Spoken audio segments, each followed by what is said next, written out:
لوگوں کو شب برات کا حوالہ بھی نہیں مل رہا، حالانکہ ترمذی شریف میں حدیث موجود ہے، سیاہ ستہ کی روایت ہے، ترمذی میں موجود ہے۔ پہلے کہتے ہیں سیاہ ستہ سے دکھاؤ، جب سیاہ ستہ سے مل گئی تو آپ اور کدھر جانا ہے؟ اور ابن ماجہ میں موجود ہے مولا علی کی روایت، اور ذرا ترتیب دیکھیے گا، یہ ترمذی کی حدیث ہے، امام ترمذی نے تو پورا باب باندھا ہے 15ویں شعبان پر، پورا باب۔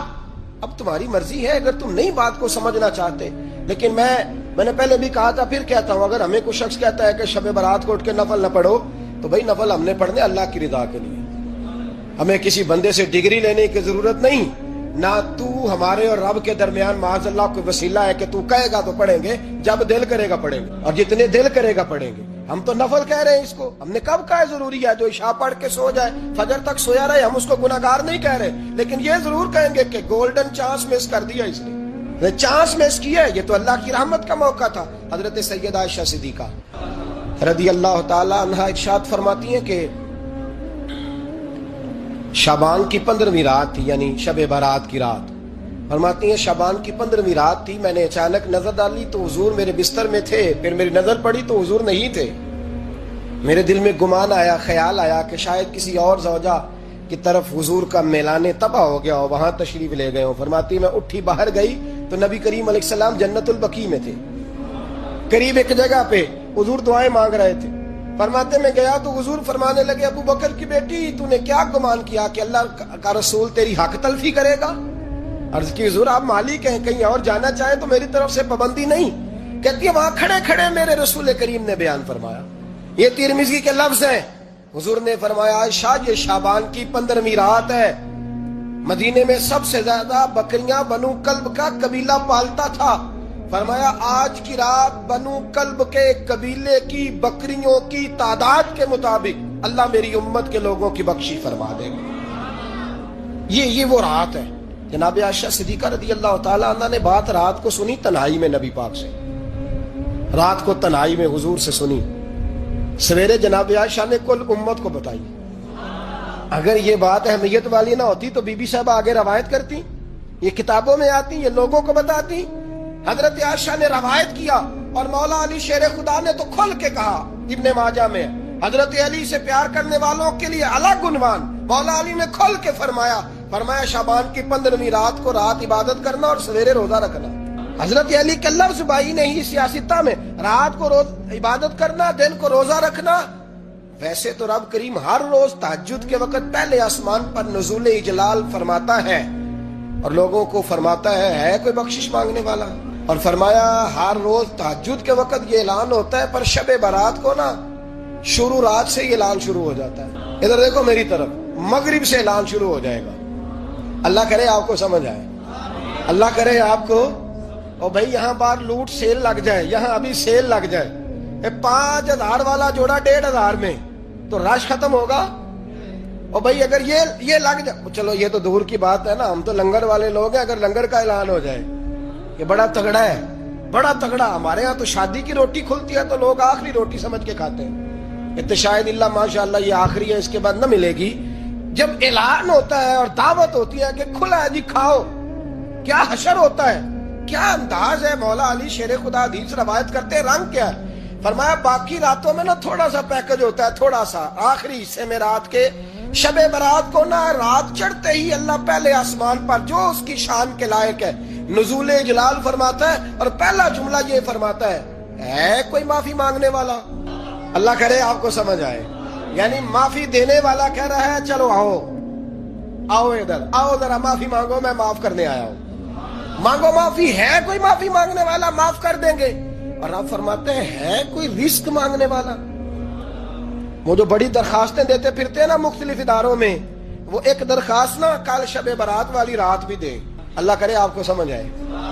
وہ جو کہتے ہیں نا بڑی کمپنیوں میں نے اپلیکیشن جمع کرائی ہے تو کہیں کام نہیں بن رہا تو نسخہ دے رہا ہوں، ایک اپلیکیشن کل رات بھی جمع کراؤ، انشاءاللہ کام بن جائے گا۔ اور میں نہیں کہہ رہا، مولا علی شیر خدا فرما رہے، اور وہ خود نہیں فرما رہے، وہ نبی پاک کا فرمان نقل کر رہے ہیں، اور وہ رسول اللہ صلی اللہ علیہ وسلم کی بات نہیں بیان کر رہے، وہ کہتے ہیں رب فرماتا ہے کوئی روزی مانگنے والا؟ سارے سیٹھوں، نوابوں، جاگیرداروں کے پاس جا کے تھک گئے ہو، ایک دن میرے کہنے پر، ایک رات، ایک دیہڑی ذرا شب برات والی لگا کے تو دیکھو، پر شرط یہ ہے کہ یقین کامل ہو، ارادہ یہ مطلب اللہ معاف کرے آپ نے ناراض نہیں ہونا، لیکن وہ ماحول اس طرح کا ہے کہ شب برات پہ ایک دو ساتھی کو کہا رات کو عبادت کر کہتے جی وہ تو ٹھیک ہے پر سویرے چھٹی نہیں، کام کرنا ہے۔ یعنی رب کہہ رہا ہے کہ تو آ جا شب برات کی رات، جو مانگے گا وہ تجھے، لیکن یہ ادھر نہیں توجہ کر رہا، یہ کہتا ہے سویرے 10 بجے دکان نہ کھلی تو مشکل ہو جائے گی، دفتر نہ گیا تو حالات آپ دیکھیں ذرا۔ اب جب یقین اس طرح کا ہو تو پھر تو بھائی ساری زندگی اداروں میں درخواستیں دینی ہے، پھر آپ جیسا آپ کا مزاج ہوگا، اللہ تعالیٰ تو بندے کے گمان کے قریب ہے۔ تو میرے رسول پاک علیہ السلام نے ہمیں یہ میسج دیا، پیغام دیا، فرمایا اس رات جو اولاد مانگے گا رب اسے بھی عطا فرمائے گا، اس رات جو اللہ سے بخشش مانگے گا اللہ اسے بھی دے گا، اس رات جو رب کریم سے عزت مانگے گا اللہ اسے بھی عطا کرے گا۔ شارحین نے لکھا اس رات جو رب سے پردہ پوشی مانگے گا اللہ اسے پردہ پوشی بھی عطا کرے گا، جو جنت کا سوالی ہوگا رب اپنے فضل سے عطا فرمائے گا۔ کوشش فرمائے۔ 10 محرم کو ہمارے ہاں لوگ جاتے ہیں قبرستان، وہ کسی حدیث سے ثابت نہیں، میں منع نہیں کر رہا، جائیں 9 محرم کو جائیں، 10 کو جائیں، 11 کو جائیں، 8 کو جائیں، سفر میں جائیں، ربیع الاول میں جائیں، قبرستان میں جب بھی جائیں منع نہیں ہے، لیکن شب برات والی رات تو خود رسول کریم گئے ہیں نا قبرستان۔ اب جو بات میں نے سمجھانی ہے اس کو سمجھیں، نبی پاک کی والدہ کا مزار نہیں ہے وہاں جنت البقیع میں، حضور کے کو بھائی بہن، حضور کیا کرنے گئے؟ امت کی بخشش کے لیے گئے۔ شب برات کی رات لالچی نہ بنے کہ صرف میں نے اپنے لیے روزی مانگنی ہے، کل امت کے لیے مانگے، رب کریم سے مانگے، اپنے بھائی کے لیے مانگے، اپنی بہن کے لیے مانگے، اپنے بیٹے کے لیے مانگے، اپنی بیٹی کے لیے مانگے، اللہ کریم سے۔ یہ مانگنے کی رات ہے۔ پچھلی راتی رحمت رب دی کرے بلند آوازہ، بخشش منگن وارے کارن کھلا جے دروازہ، آئیں اللہ کی بارگاہ میں اس رات کو کھل کے دعا مانگیں۔ قبرستانوں میں نہ کچھ قبریں ایسی ہیں کہ جو بتاتی ہیں کہ سالوں بیت گئے ہیں کوئی آیا نہیں، کچھ قبریں بتاتی ہیں، اور کچھ بڑے قبرستان بڑے شہروں میں ایسے بھی ہیں کہ جن کا گورکن کہتا ہے کہ مجھے کمیٹی نے کہہ دیا ہے جہاں 4-5 سال کوئی نہ آئے وہاں نئی قبر بنا دیا کرو، وہاں نئی قبر بن جاتی ہے معاذ اللہ۔ او بھائی کچھ ہیں ایسے، کچھ ہیں، یہ جائیں نا اکبر بادشاہ یہاں لیٹا ہے لاہور میں، تو شعر لکھا ہوا ہے، بر مزارے ماں غریباں نے گلے پروانہ سوزز نے صدائے بلبلے، فارسی کا مقولہ لکھا ہے اس کی قبر پہ، کہتا ہے میں وہ غریب ہوں، عالم بادشاہ ہے مقبرے میں لیٹا ہے، کہتا ہے میں وہ غریب ہوں کہ نہ یہاں کوئی پروانہ آتا ہے نہ بلبل آ کے گیت گاتی، کوئی آتا ہی نہیں، کوئی فاتحہ نہیں پڑھتا، کوئی فاتحہ نہیں پڑھتا۔ او بھائی کئی قبریں ایسی ہیں جن پہ سالوں بیت گئے کوئی لوٹا نہیں، اور مشکات میں حدیث ہے میرے نبی کریم علیہ السلام نے فرمایا جو قبر میں ہوتا ہے وہ تو اس آدمی کی طرح ہے جو دریا میں ڈوب رہا ہے اور وہ انتظار کر رہا ہے کہ میرا بیٹا میرے لیے دعا مانگے، میری بیٹی دعا مانگے، پر بیٹے کو تو 27 سال ہو گئے، ملک سے باہر ہے، کاغذ بنے گے تو ابے کی قبر پہ آئے گا نا، اس کے تو کاغذات ہی نہیں مکمل ہو رہے، وہ بیٹے کو تو مشکل ہے بڑی، وہ تو کاغذات نہیں بن رہے، وہ تو دولت کا مطالبہ پورا ہوگا تو جب ہی وہ کام ہوگا نا، انتظار ہو رہا ہے قبروں میں میرا بیٹا دعا کرے، میرا بھائی دعا کرے، اور اگر بچہ دفن ہے تو وہ کہتا ہے میری ماں دعا کرے، میرا باپ دعا کرے۔ کوشش کریں شب برات بعد از مغرب یہ رواج پیدا کریں، یہ رسول اللہ کا طریقہ ہے صلی اللہ علیہ وسلم، قبرستان میں جائیں اور جا کر کے وہاں اللہ تبارک و تعالیٰ سے دعا مانگیں کہ یا اللہ جو اس قبرستان میں لیٹے ہیں وہ بھی، اور جو آج تک کلمہ پڑھنے والے دنیا سے گئے وہ بھی، اور جو قیامت تک جائیں گے وہ بھی، اے اللہ تو سب کی بخشش فرما دے۔ اللہ کی رحمت کو محدود نہ کریں کہ صرف مجھے بخش دے، اسے کہیں یا اللہ کل کی بخشش فرما۔ ساری امت کے لیے دعا کریں، شب برات کی رات نفل پڑھیں۔ ہمارے ہاں محفل ہوتی ہے ہر سال الحمدللہ، بڑے شوق سے بڑا خوبصورت ہم اہتمام کرتے ہیں، لیکن میں اکثر دوستوں سے کہا کرتا ہوں کہ جن کو اکیلے میں نفل پڑھنے میں مزہ آئے وہ اکیلے میں پڑھیں۔ کتنی کھلی بات کر رہا ہوں، میں پابند نہیں کر رہا کہ آپ یہاں آئیں گے محفل میں آئیں گے ضروری ہے، بھئی آپ کو اکیلے میں مزہ آتا ہے نا، کچھ لوگ تنہائی میں ہو تو دل زیادہ لگتا ہے، وہ تنہائی میں کریں اللہ اللہ کوئی عرض نہیں، لیکن کچھ ایسے ہیں کہ نعت سنتے ہیں تو دل نرم ہوتا ہے، تقریر سنتے ہیں تو دل نرم ہوتا ہے، تو جن کا اس طرح نرم ہوتا ہے وہ مسجد میں آئے، بات سنے۔ کچھ کو سب کے بیچ بیٹھ کے رونا آتا ہے، حضرت سعدی شرازی فرمایا کرتے تھے کچھ لوگوں کے آنسو مجھے رلا جاتے ہیں، فرماتے ہیں کچھ کی آنکھیں دیکھ کے رو پڑتا ہوں، لہذا میں جب بھی ذکر کرتا ہوں محفلوں میں بیٹھ کے کرتا ہوں، تنہائیوں میں مجھ سے نہیں ہوتا، تو جس سے نہیں ہوتا وہ آئے نا، مسجد میں آئے، رات عبادت کرے، کل مغرب سے پہلے پہلے کام سمیٹ لے سارے، اور مغرب کے بعد یہ رات شروع ہوگی، مغرب کے بعد ایک چھٹی کر لو اللہ رسول کے لیے، کر لیں گے انشاءاللہ تعالی ایک چھٹی، اور توبہ کی رات ہے یہ، توبہ کرنی۔ توبہ کس کو کہتے ہیں؟ توبہ کا معنی ہے پچھلے گناہ پر پچھتانا، شرمسار ہونا، کہتے نہیں اے کاش میں نہ کر، اور وہ لفظوں میں نہیں، جملوں میں نہیں، توبہ رٹی رٹائی نہیں، شرمسار ہونا اور آئندہ گناہ نہ کرنے کا پکا ارادہ کرنا، اس کا نام توبہ ہے۔ دیکھیں اللہ تعالیٰ فضل کرے، میں نے پچھلے سال کہا تھا، پھر کہتا ہوں، مسجدوں سے نا شب برات کی رات، شب قدر کی رات چیخوں کی آوازیں آتی ہیں، لوگ اتنا روتے ہیں نا، رونا چاہیے، کم روتے ہیں زیادہ رونا چاہیے، لیکن سوال یہ ہے کہ اتنا زیادہ لوگ شب برات کی رات روتے ہیں، کیا پھر سویرے بددیانتی ختم ہو جاتی ہے؟ جو رات مسجد میں کھل کے رو کے آیا ہے اس کا پروگرام ہے نا کہ اب ملاوٹ کبھی نہیں کرے گا، اب گاہکوں سے جھوٹ کبھی نہیں بولے گا، اب وہ بددیانتی کا معاملہ کبھی نہیں کرے گا، لیکن رات روتا بھی رہے اور سویرے پروگرام یہ ہو کہ میں نے پھر لوگوں کو فریب دینا ہے، داؤ لگانا ہے، تو اس نے توبہ کیا رات کے یہاں بس یہ ایکٹنگ کر کے لوٹ آیا ہے، یعنی بڑی سجا بنا کر کے سوار کر کے رات توبہ کی۔ کیا مطلب ہے توبہ کا؟ کہ توبہ آپ نے کی۔ حضرت حسن بصری سے کسی نے کہا توبہ کیا ہے؟ فرمانے لگے توبہ یہ ہے کہ جس گلی سے رب نے تجھے منع کیا ہے دوبارہ پھر تو اس گلی میں نظر نہ آئے، تو نظر ہی نہ آئے، اور جس جگہ جانے کا رب نے تجھے حکم دیا ہے پھر تو دوبارہ وہاں سے غیر حاضر نہ ہو۔ اگر یہ پروگرام ہی نہیں، ارادہ ہی نہیں، بچے ایک دو مجھے کہنے لگے کل حضرت صاحب توبہ کے موضوع پر ہم نے گفتگو کرنی ہے، تو کوئی باپ بتائے کہاں پہ ہے، کچھ بچے شاگرد ہیں، کچھ مسجدوں میں جمعہ پڑھاتے ہیں، ایک نے مجھ سے کہا، تو میں نے کہا بیٹے پہلے مسجد میں جاؤ، 2 نفل پڑھو، توبہ کرو، توبہ کا ارادہ بناؤ، یہ رسم نہیں ہے۔ وہ نعت خواں بھی تو توبہ کر لینا جو شب برات کے دن لوگوں کو توبہ کرانے آیا ہے اور 25,000 کا سودا کر کے آیا ہے، تو آج اس کام سے تو توبہ کرنا، یہ نوٹ پھکوانے سے تو توبہ کرنا، یہ رسم ہے؟ ساری رات توبہ توبہ توبہ توبہ، یہ کیا معنی ہے اس کا؟ کیا مطلب کریں؟ امام غزالی فرماتے ہیں کہ ایک آدمی بادشاہ کا گارڈ تھا، سپاہی تھا، اس کا پہرے دار تھا، نگرانی کرتا تھا، بڑی وفاداری سے نوکری کرتا رہا، بادشاہ نے اسے تنخواہ کے علاوہ بھی بڑا نوازا، اسے بادشاہ نے بڑے الاؤنسز دیے، بادشاہ نے بڑا کچھ دیا، مکان دیا۔ کچھ سالوں کے بعد بادشاہ کو پتا چلا کہ یہ میرے لیے نہیں آتا تھا، اس کی تو میری کنیز پر نظر تھی، اس نے تو رات کی ڈیوٹی اس لیے لگوائی تھی کہ کنیز پر نظر تھی۔ تو امام فرماتے ہیں کہ بتاؤ پھر وہ بادشاہ اس کے ساتھ کیا سلوک کرے گا؟ وہ کیا سلوک کرے گا؟ تو لوگ کہنے لگے حضور لگتا یہ ہے کہ وہ نا 4-5 حصوں میں کاٹ کے تو کتوں کے آگے پھینکے گا۔ آپ فرمانے لگے میرا رب تو بڑا ہی قریب ہے، وہ تو ایسے نہیں کرتا، لیکن بتلاؤ اگر اسے پتا چلے کہ یہ رسم کے لیے آیا ہے، اس کی تو نظر ہی مال پہ ہے، یہ تو سویرے بدلے گا نہیں، یہ تو دھوکہ دے رہا ہے، یہ تو توبہ کرنے آیا ہی نہیں، اس نے تو ڈھونگ رچایا ہے، اسے تو پہلے سے خبر ہے، تو پھر تم کیا امید رکھتے ہو؟ پھر کیا رویہ رکھتے ہو؟ شب برات کی رات دھاڑے مار مار کے رونا اور صبح اسی طرح دھوکہ دینا، اسی طرح فریب کرنا، اسی طرح جھوٹ بولنا، اسی طرح بددیانتی کرنا، اسی طرح لوگوں کو لوٹنا، تو یہ رسم نہیں ہے توبہ۔ توبہ تو بدل جانے کا نام ہے، توبہ تو پھر سنور جانے کا نام ہے، توبہ تو اس طرح ہے جس طرح حضرت ابراہیم ابن ادھم نے کی تھی، وقت کے بادشاہ تھے، بادشاہ جب توبہ کی تو پھر ہر چیز چھوڑ دی، پھر مال لوگوں میں بانٹ دیا اور پھر ٹاٹ کا لباس پہن کر زندگی گزاری۔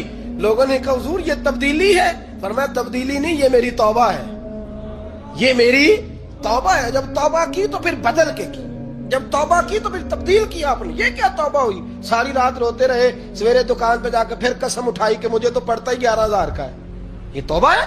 تو آپ نے اور میں نے توبہ کرنی ہے تو انشاءاللہ تعالیٰ اس طرح کرنی ہے کہ پھر 15ویں شعبان کو بدل جائے۔ اور مجھے پتا کیوں یہ شب برات کیا لگتا ہے، مجھے کبھی کبھی یوں لگتا ہے کہ رب فرماتا ہے کہ رمضان سے 15 دن پہلے ہی پکی سچی توبہ کر لے، تیاری کر، پاک صاف ہو جا، تاکہ جب رمضان آئے نا تو پھر تجھے پاک ہونے کی ضرورت نہ پڑے، بس پھر تو آتا جائے اور میں تیرے اوپر رحمت نچھاور کرتا جاؤں۔ بس تو پہلے ہی تیاری کر، 15 دن پہلے، 14 دن پہلے تیار ہو جا۔ کل رات اپنے آپ کو ذہنی طور پر تیار کریں، بچوں کو تیار کریں، گھروں کو تیار کریں. اب جب مہمان آتے ہیں نا بڑا کچھ کرتے ہیں. شب برات آئے تو مصلے ایک دفعہ دھویا کریں، ایک دفعہ مصلے دھویا کریں. فرش دھوتے ہیں نا مہمانوں نے آنا ہے تو ایک کمرے کا فرش دھو کے صاف کریں کہ خواتین نے یہاں ساری رات نماز پڑھ دی. یہ ارادے بنائیں. تو غافل نہ بنے کبھی بھی. ہمارا نا مسئلہ یہ ہے، اور آپ نے ناراض نہیں ہونا، ڈھیر سارے لوگ غافل ہو جاتے ہیں، مالدار بھی غافل ہیں، صاحبان علم بھی اللہ ماشاءاللہ بہت ساری جگہوں پہ غافل ہیں. جن لوگوں کو 4 لوگ جاننے لگ جاتے ہیں، کوئی مقام حاصل ہو جاتا ہے، وہ بھی بہت ساری جگہوں سے غافل ہو جاتے ہیں اللہ ماشاءاللہ. غفلت بڑی تکلیف والا منظر ہے. جو لوگ سمجھتے ہیں نا میں اب گڈ بک میں آ گیا ہوں، اب میں اچھا ہو گیا ہوں، اب میرے لیے خیر کہا جاتا ہے، مجھے اچھائی شاید یہ مستقل میرے ساتھ رہے گی، تعریف ہی ہوگی ہمیشہ، وہ بھی غافل ہو جاتے. اور یہ غفلت ٹھیک نہیں ہوتی. وجہ دیکھنی چاہیے کس وجہ سے انسان کو وقار مل رہا، عزت مل رہی. اپنی زندگی سے غفلت کو اتار پھینکے. تھوڑی دیر کی تو غفلت ہوتی ہے، لمبی تو نہیں. 2 منٹ کے لیے صرف اس نے ڈرائیونگ کرتے ہوئے چہرہ موبائل کی طرف کیا تھا، 2 ہی تو منٹ لگے تھے. لمحوں نے خطا کی تھی، صدیوں نے سزا پائی. لمحوں نے خطا کی تھی، صدیوں نے سزا پائی. ایک لمحے کے لیے غافل ہوئے تھے اور صدیاں، نسلیں روتی رہ گئیں پیچھے، بچے تڑپتے رہ گئے، اہل خانہ پریشان رہ گئے، ماں باپ ساری زندگی روتے رہے. لیکن یہ 2 منٹ کے لیے یہ غفلت جو ہے یہ بڑی تکلیف والا معاملہ. اپنی زندگی سے غفلت کو اتارنا، غافل نہیں بننا، ہر وقت توجہ اور ساری باتوں پہ توجہ. بعض اوقات لوگ ایک طرف توجہ کر کے ایک طرف سے غافل ہو جاتے ہیں. نہ، توجہ ہمیں پہلو رکھنی ہے. ہمارے ذمہ جتنے بھی حقوق ہیں ان سب پر توجہ، ہر چیز کا خیال. ایسا نہ ہو کہ عبادت کرتے رہ جائیں اور حقوق العباد ہم سے چھوٹ جائیں، اور حقوق العباد اتنے زیادہ ادا کریں. صاحب مجھے کہنے لگے ایک دفعہ بڑے وثوق کے ساتھ کہنے لگے جی معاذ اللہ ثم نہیں جی ٹائم ملتا پھر نماز دا کی کریے، روزی کمانا بھی تو عبادت ہے نا. تو میں نے کہا آپ نے عبادت کا نا ایک حصہ قبول کیا ہے، آپ نے کل عبادت نہیں قبول کی. عبادت کل ہے، ہمہ پہلو. ایک حصہ آپ قبول کر کے نکل گئے اور باقی آپ نے چھوڑ دی. تو کسی ایک طرف سے بھی غافل نہیں ہونا. جتنی ذمہ داریاں ہیں، جتنی ڈیوٹیاں ہیں، ان سب کا خیال. اور جو بڑا آدمی ہوتا ہے، بڑا گھر میں بڑا ہو، قبیلے میں بڑا ہو، علاقے میں بڑا ہو، ادارے میں بڑا ہو، کلاس میں بڑا ہو، جو بڑا ہے اس کی تو ساری آنکھیں کھلی ہوئی ہونی چاہیے. ایک ایک پر اس کی نظر ہونی چاہیے کہ میری کہاں ضرورت ہے، کہاں مجھے اشک شوئی کرنی ہے، کس کے ساتھ میں نے کس طرح محبت کا رویہ رکھنا ہے. غافل نہ بنے. اچھا جی اب کیسے پتا چلے گا کہ ہم غافل ہیں؟ یہ کیسے پتا چلے گا؟ آپ کسی بندے سے بھی پوچھ لیں حالات کیا ہیں تو کہتا ہے اللہ کا شکر ہے کبھی کسی کا دل نہیں دکھایا، اللہ کا شکر ہے جی زمانہ ہو گیا 5 نمازیں پڑھتا ہوں، اللہ کا شکر ہے جی. کیسے پتا چلے گا غافل ہے؟ پہلی علامت ہمارے علماء اور صوفیاء نے غافل بندے کی لکھی ہے. اس آئینے میں نے اور آپ نے اپنا آپ دیکھنا ہے. غافل بندے کی پہلی علامت یہ ہوتی ہے کہ وہ دنیاوی کاموں میں چست ہوتا ہے اور اللہ اور اس کے رسول کی فرما برداری میں سست ہوتا ہے. یعنی نماز کے وقت تو اسے نیند ستاتی ہے، پریشانی ہوتی ہے، لیکن اگر کسی جگہ مال مل رہا ہو، پیسے مل رہے ہوں، وہاں جانا ہو تو پھر اسے کوئی چیز بھی تنگ نہیں کر. دنیاوی کاموں میں چست ہوگا، یعنی ٹی وی کے آگے، موبائل کے آگے وہ گھنٹوں بیٹھا ہوا ہے. اور اگر اسے 25 منٹ قرآن پاک سننا پڑ جائے، اگر اسے 20 منٹ دینی محفل میں بیٹھنا پڑ جائے، اگر اسے کہا جائے کہ تو 20 رکعت نماز نفل ادا کر، دنیاوی کاموں میں چست ہے، دینی کاموں میں، یہ غفلت کی پہلی علامت. پھر ذاتی معاملات پہ پیسہ خرچ کرنا ہو تو ڈھیر سارا ہے، کسی غریب کی مدد کرنی ہو تو۔ وہ ہمارے ایک دوست ہیں، وہ اکثر کہا کرتے ہیں، وہ کہتے ہیں آج کل کسی سے کہنا فلائی کام میں، دینی کام میں، کسی کی مدد میں کچھ 4 پیسے خرچ کرنے ہیں تو لوگ کہتے ہیں ہاں تنگ ہے۔ ہاں کوئی سستا پلاٹ ملتا ہو نا، اور اگر یہ سمجھ آ جائے کہ وہ مجبور ہے بیچارہ بیچنے والا، تو پھر کہتے ہیں میں 2-3 دوستوں کو پھاڑ لے سا۔ ذاتی کاموں میں جب بندہ چست ہو اور دینی کاموں میں سست ہو تو مطلب یہ ہے کہ بندہ غافل ہے، پہلی علامت غفلت کی۔ اور غفلت کی دوسری نشانی یہ ہے کہ انسان گناہ کے کاموں کو معمولی سمجھنے لگ جاتا ہے، یہ غافل بندے کی نشانی ہے، گناہ کو معمولی سمجھتا ہے، چھوٹا سمجھتا ہے۔ آج کل لوگ کہتے نہیں میں کو اکیلا کر رہا ہوں، ساری دنیا ہی کرتی ہے۔ اور جناب کیا ہو گیا اگر یہ غلطی ہو گئی تو بندے سے ہو ہی جاتا ہے۔ گناہ کو معمولی سمجھنا، چھوٹا سمجھنا اور کہنا پھر کیا ہو گیا ہے، انسان سے غلطی ہو جاتی ہے۔ آپ دیکھ لیں کہ سینکڑوں بیسیوں گناہوں کا بوجھ ہمارے سروں پہ ہوتا ہے، لیکن کوئی ہمارا دبدبہ ہے، کوئی ہماری گفتگو ہے، کوئی ہمارے جملوں میں خود پسندی ہے، کوئی ریاکاری ہے، کوئی تصنع ہے۔ یہ غافل بندے کی علامت ہے۔ نبی اکرم صلی اللہ تعالی علیہ وآلہ وسلم نے فرمایا مومن اپنے گناہوں کو پہاڑ کی طرح سمجھتا ہے، یہ بخاری میں حدیث ہے۔ مومن پہاڑ کی طرح جانتا ہے اور وہ ڈرتا ہے کہ کہیں وہ پہاڑ اس کے اوپر گر نہ جائے، یعنی کہیں مجھے میرے گناہ کی سزا نہ مل جائے۔ چھوٹے گناہ کو بھی پہاڑ جانتا، یار مجھ سے غلطی ہو گئی، مجھے ٹھیک کر لینی چاہیے، مجھے معافی لے لینی چاہیے، مجھے توبہ کر لینی چاہیے۔ مومن اپنے اوپر گناہ کو پہاڑ کی جانب سمجھتا ہے۔ اور حضور علیہ الصلوۃ والسلام فرماتے ہیں کہ یہ جو فاسق اور فاجر ہوتا ہے نا، اللہ کا نافرمان، یہ گناہ کو مکھی کی طرح سمجھتا ہے، یہ سمجھتا ہے میں نے اشارہ کرنا ہے مکھی نے اڑ جانا ہے۔ مومن کی علامت یہ ہے کہ وہ پہاڑ جانتا ہے، اگر غلطی ہو جائے تو پہاڑ۔ امام اعظم ابو حنیفہ رحمت اللہ علیہ گزر رہے تھے تو بارش ہو گئی تھی اور کوفہ میں کیچڑ تھا، تو آپ نے جو جوتے پہنے ہوئے تھے ان جوتوں سے چلتے ہوئے نا آپ کے پاؤں سے کچھ مٹی اڑی، تو سامنے ایک یہودی تھا، اب اس زمانے میں دیواریں کچی ہوتی تھی، اس کے دیوار پر جا کے وہ مٹی جو تھی وہ لگ گئی۔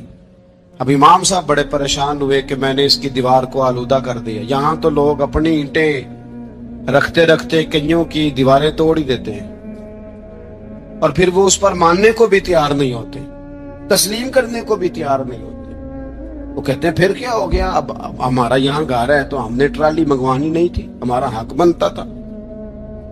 امام صاحب کے پیروں سے ذرا کیچڑ اڑا، یہودی کی دیوار پہ لگا، اس کی کچی دیوار تھی۔ امام صاحب پریشان ہو گئے، سوچنے لگے کہ اگر میں دیوار سے یہ کیچڑ اتارتا نہیں تو یہ بھی زیادتی ہے، میں نے اس کی دیوار کو گدلا کر دیا، اور اگر میں اتارتا ہوں تو کچھ مٹی اس کی دیوار کی بھی اتر جائے گی، کچی دیوار ہے، یہ بھی زیادتی ہے۔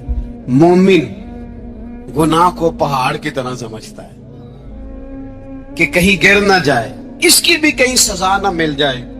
امام صاحب نے اس کے دروازے پہ دستک دی، وہ باہر آیا تو اتفاق سے وہ آپ کا مقروض بھی تھا، اس نے پیسے دینے تھے۔ باہر نکلتے ہی کہنے لگا اوہ آپ تو قرض لینے آ گئے، میرے پاس تو ابھی گنجائش نہیں ادا کرنے کی۔ تو امام صاحب کہنے لگے تو قرض چھوڑ، وہ میں نے معاف کیا، میرے سے غلطی ہو گئی ہے۔ میں آ رہا تھا، لکڑی کے جوتے اس زمانے میں کھڑاؤں لوگوں نے پہنے ہوتے تھے، کہا وہ میرے پیروں سے ذرا کیچڑ اڑا ہے، تیری دیوار پہ لگ گیا ہے۔ اب میں بڑی دیر سے کھڑا سوچ رہا ہوں کہ اگر میں تیری دیوار صاف نہ کروں تو میں نے یہ میلی کر دی، گدلی کر دی، یہ بھی بات درست نہیں ہے، زیادتی، اور اگر میں اسے صاف کرتا ہوں کچی دیوار سے کچھ مٹی اتر جائے گی تو یہ بھی زیادتی ہے، اب تو بتا میں کیا کروں۔ تو بے موسمہ پھل تھا نا یہ، تو بے موسمہ پھل دیکھ کے بندہ حیران ہو جاتا ہے، جو باتیں روٹین میں نہ ہو رہی ہوں وہ ذرا انوکھی لگتی ہے، بندہ حیران ہو گیا، غور سے امام صاحب کا چہرہ دیکھنے لگا، غور سے چہرہ دیکھنے لگا۔ پھر تھوڑی دیر سوچنے کے بعد کہنے لگا حضور پہلے میں نے دین اسلام کے بارے میں پڑھا اور سنا تھا، آج میں نے دین دیکھا ہے۔ پہلے میں نے سنا تھا کہ دین اسلام اس طرح کا ہے، آج میں نے دین ہے۔ ہم نہ پوری دنیا کے کافروں کو دین سنانا چاہتے ہیں، دکھانا نہیں چاہتے۔ ہم نیک نظر آنا چاہتے ہیں، نیک بننا نہیں چاہتے۔ ہم نیک نظر آنا چاہتے ہیں، نتیجہ کیا نکلتا ہے کہ کچھ عرصے کے بعد پتہ چل جاتا ہے بندہ کس لیول کا نیک ہے، کیا معیار ہے اس کی نیکیوں کا۔ کہنے لگا حضور پہلے میں نے دین سنا تھا، آج دیکھا ہے۔ آپ وہ مٹی کی دیوار پر جو کیچڑ لگ گیا ہے، دیوار کو بعد میں صاف کیجئے گا، پہلے کلمہ پڑھائیں تاکہ میرے اندر کا کفر صاف ہو جائے، مجھے مسلمان کر دیں۔ تو غافل آدمی جو ہوتا ہے نا، وہ پھر تیسری بات، جب بندہ بہت زیادہ غافل ہو جاتا ہے پھر اعلانیہ گناہ کرنے لگتا ہے۔ ایک گناہ پھر اس کا اظہار گناہ۔ ایک بندہ، حدیث پاک میں آتا ہے، ایک بندہ رات کو کوئی غلطی کرتا ہے، اللہ تعالیٰ اس میں پردہ ڈال دیتا ہے، لیکن وہ سویرے خود لوگوں کو بتاتا پھرتا ہے میں نے یہ کیا، میں نے یہ کیا۔ جب آپ اظہار گناہ کرتے ہیں نا تو سامنے والا بھی دلیر ہوتا ہے، کہتا ہے اس نے کیا، میں کر لوں گا تو پھر کیا ہوا۔